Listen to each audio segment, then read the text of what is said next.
Jaganmohan Reddy YCP పార్టీని మూసివేసే ప్రయత్నం జరుగుతుందా, కాంగ్రెస్ పార్టీలో విలీనం చేసే దశకు అడుగులు వేస్తున్నాడంటే ఎస్ అవుననే సమాధానం వస్తుంది. ఎందుకంటే జగన్మోహన్ రెడ్డి చేష్టలు చూస్తే నమ్మాల్సిన పరిస్థితి. రాజకీయాల్లో ఏదైనా శాశ్వతం, ఏదో శాశ్వత మిత్రులు శాశ్వత శత్రులాగా జగన్మోహన్ రెడ్డి గతంలో ఒంటికాల మీద లేచిపడ్డాడు కాంగ్రెస్ పార్టీ మీద.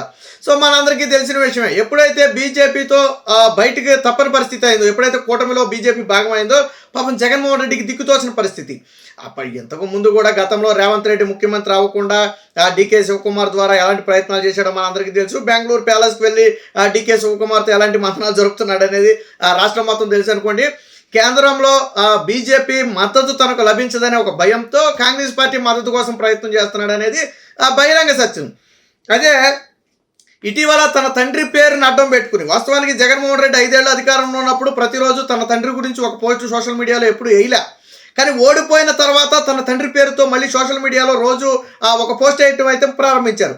సరే, దాన్ని మనమే తప్పు పట్టట్లేదు అనుకుంటే అది వాళ్ళ ఇష్టం అనుకుంటే దాన్ని పక్కన పెడదాం కాసేపు.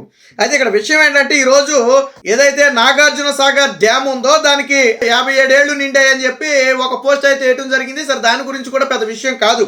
అయితే మ్యాటర్ ఏంటంటే, సాగర్ కుడి కాలువ సాగునీటితో సస్యశ్యామలంగా మారిన పల్నాడు ఆగస్టు 4, 1967 అప్పటి ఉమ్మడి ఆంధ్రప్రదేశ్ ముఖ్యమంత్రి కాసు బ్రహ్మానందరెడ్డి చేతుల మీదుగా నాగార్జున సాగర్ ప్రారంభమైందని చెప్పి ఒక వార్త రాశారంటే, ఒక రకంగా ఏంటంటే కాంగ్రెస్ పార్టీకి చెందినటువంటి కాసు బ్రహ్మానందరెడ్డి గారికి సంబంధించి దీని గురించి అయితే రాయటం జరిగింది. సరే, మరి ఎందుకు కాంగ్రెస్ పార్టీ గురించి పొగుడుతున్నా అంటే, నేను ఇందాక కూడా చెప్పా, గతంలో తన తండ్రి ఫోటో వేసుకుని కాంగ్రెస్ పార్టీ హయాంలో తన తండ్రి చేసిన పనుల గురించి మంచిగా చెప్పుకున్నాడు. వాస్తవానికి తన తండ్రితో పాటు ఆ క్రెడిట్ కాంగ్రెస్ పార్టీకి కూడా ఇవ్వాల్సి ఉంటుంది. సరే, ఒకవేళ మెప్పు కోసం అలాంటి ప్రయత్నం చేస్తున్నాడేమో. ఇప్పుడు తాజాగా దీని గురించి రాశాడు. అయితే దీని గురించి కూడా ఒకవేళ లేదు నాగార్జున సాగర్ డ్యామ్ 57 ఏళ్ళు అయింది కాబట్టి సరే ఒక పోస్ట్ చేశాడు అనుకుంటే ఓకే. కానీ దీనిలో అసలు కృషి చేసింది ఎవరు, దీనికి భూమి ఇచ్చింది ఎవరు, శంకుస్థాపన చేసింది ఎవరు, ప్రారంభోత్సవం చేసింది ఎవరు, వీటి గురించి ఏటి గురించి రాయాల. కేవలం కాసు బ్రహ్మానంద రెడ్డి గురించి తప్ప ఇందులో ఏమీ రాయాల. బహుశా ఇందులో కూడా ఏమన్నా మళ్ళీ చివరి సన సామాజిక వర్గం పేరు ఉంది కాబట్టి కేవలం ఈ ఒక్క పేరే రాశాడు అని చెప్పి సోషల్ మీడియాలో నెటిజన్లు అందరూ కూడా దీని మీద విమర్శలు చేసే పరిస్థితి. వాస్తవానికి ఆ రోజుల్లో ఈ నాగార్జున సాగర్ డ్యామ్ అంత ఈజీగా ఏం ఏర్పాటు అవ్వలా. ఎన్నో అవరాధాలు వస్తే ముక్త్యాల రాజు అంటారు, ముక్త్యాల రాజు. సో ఆయన 1000 ఎకరాలు దానం చేయటంతో పాటు ఆ రోజుల్లోనే ఆర్థిక సహాయం చేశారు. దీనికి కర్త కర్మక్రియ మొత్తం క్రెడిట్ గోస్ టు ముక్త్యాల రాజు. వాస్తవానికి ఆయన పేరు పెట్టాలని కూడా గతంలో అనేక సార్లు చెప్పడం కూడా జరిగింది. సో చేశారు, ఆయన పేరు ఎక్కడ రాయలేదు. అలాగే దీని మొదట ప్రధాన ఇంజనీర్గా పనిచేసినటువంటి వ్యక్తి కేఎల్ రావు. సో ఇది మనం చాలా సందర్భాల్లో ఈ పేరు మనం విన్న పేరే. సో ఆయన పేరు కూడా ఇందులో ఎక్కడా రాయలేదు. అలాగే శంకుస్థాపన చేసింది జవహర్ లాల్ నెహ్రూ, ఆయన పేరు కూడా ఎక్కడా రాయలేదు. రాజకీయాలకు అతీతంగా ఆయన పేరు రాసి ఉండొచ్చు. సో ఆయన పేరు రాయలేదు. ప్రారంభోత్సవం చేసింది ఇందిరాగాంధీ. సో ఆవిడ పేరు కూడా ఎక్కడా రాయలే. ఇందులో కేవలం కాసు బ్రహ్మానందరెడ్డి పేరు తప్ప ఇతర ఏ డీటెయిల్స్ కూడా రాయలా. ఆనాడు ముఖ్యమంత్రిగా ఉన్నది ఓకే, ఆయన క్రెడిట్ ఇవ్వద్దని మనం అంటలేదు. బట్ ఇందులో ఇతరులు కూడా కష్టపడ్డారు కదా, వారి గురించి ఎందుకు మెన్షన్ చేయలేదు ఇక్కడ? సో ఇప్పుడు ఇది కూడా అడిగే పరిస్థితి. రెండోది ఏంటంటే, తన కార్యకర్తలను మానసికంగా జగన్మోహన్ రెడ్డి సిద్ధం చేస్తున్నాడు అనేది ప్రధానంగా వినిపిస్తున్నటువంటి మాట. నెమ్మదిగా కాంగ్రెస్ పార్టీలో విలీనం దిశగా వైసీపీ పార్టీ వెళ్తుంది.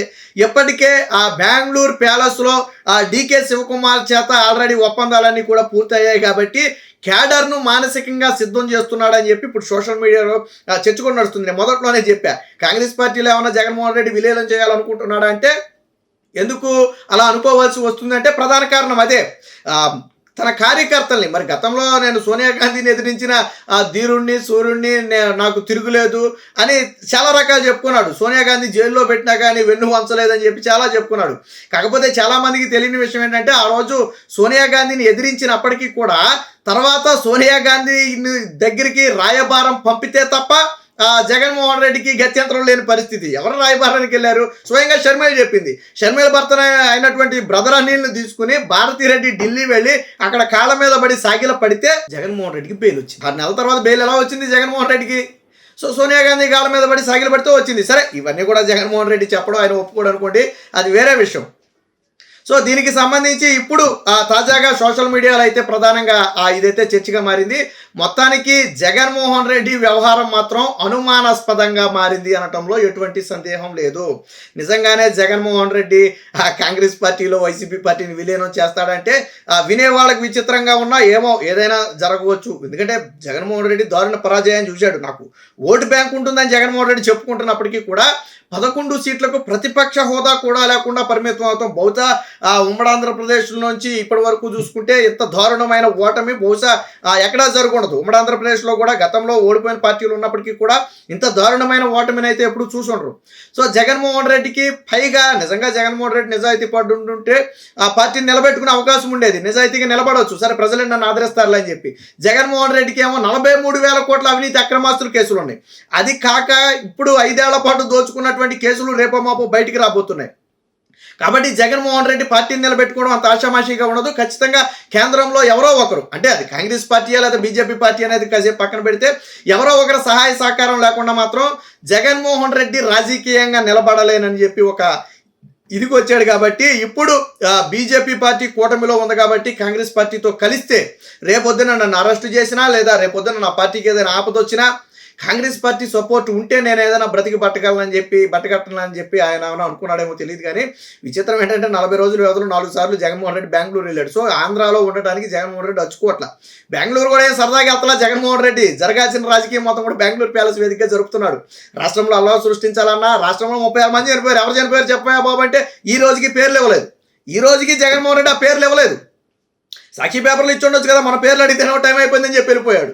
కాబట్టి ఇదంతా కూడా ఒక విష ప్రచారం. మొత్తంగా జగన్మోహన్ రెడ్డి అడుగులు కాంగ్రెస్ పార్టీ వైపు పడుతున్నాయి. కాంగ్రెస్ పార్టీలో కూడా మళ్ళీ జగన్మోహన్ రెడ్డి అందరినీ ఒప్పుకోడు. కాంగ్రెస్ పార్టీలో కూడా జగన్మోహన్ రెడ్డి ఏంటంటే అందరినీ ఒప్పుకునే పరిస్థితి ఉండదు.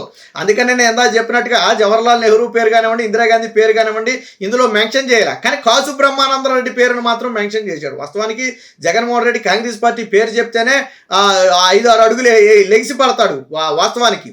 కానీ అలాంటి జగన్మోహన్ రెడ్డి ఈరోజు వాళ్ళకి క్రెడిట్ ఇచ్చే విధంగా ఒక విషయాన్ని గుర్తు చేసే విధంగా జగన్మోహన్ రెడ్డి తన అధికారిక సోషల్ మీడియాలో తన అధికారిక వైసీపీ పార్టీ అఫీషియల్ పేజ్ నుంచి పోస్ట్ చేయడం అనేది పలు అనుమానాలకైతే తావిస్తుంది. ఇప్పుడు సోషల్ మీడియాలో చర్చ మొత్తం కూడా కాంగ్రెస్ పార్టీలో విలీనానికి చర్చలు సఫలమయ్యాయి. పార్టీ క్యాడర్ని సిద్ధం చేయాలి. ఎందుకంటే ఒకసారి విలీనం అంటే వీళ్ళు చచ్చిపోతారు ఇక్కడ.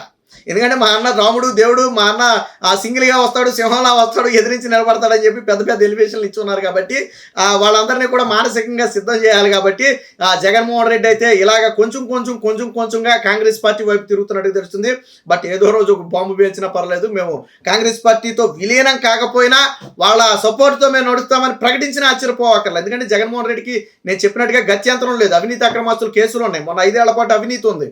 సో కాబట్టి జగన్మోహన్ రెడ్డికి గత్యంతరం లేదు. కాబట్టి ఒక పార్టీ మద్దతు కావాలి. కాబట్టి ఖచ్చితంగా కాంగ్రెస్ పార్టీ వైపు అయితే అడుగులు వేస్తున్నట్టుగా జగన్మోహన్ రెడ్డి విధానాలను బట్టి అయితే అర్థమవుతుంది.